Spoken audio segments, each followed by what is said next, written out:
Welcome to Driving Impact. I've really surrounded myself by incredible people that are like-minded, wanting to do things differently, wanting to push boundaries, always elevating, conscious leaders, things like that So I you're think talking have about always... business people. Yeah, business people, but also, friends, the kind of social community you surround yourself with. Like, I don't like pigeonholing people into these are my business relationships or these are, it's like there's so much that the people around you can add to your life in different ways and in unexpected ways. It's exciting to kind of surround yourself by people that lift you. So it's kind of the criteria for you is creating a community of birds who flock together but are inspiring and energizing and maybe a little bit contrarians. Yeah. Who think differently. Yeah. And move differently. It's great.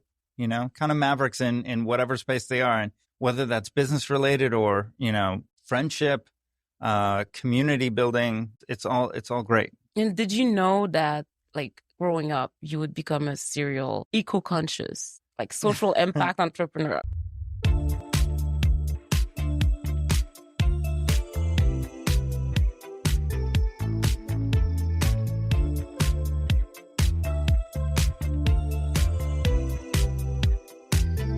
Welcome to Driving Impact.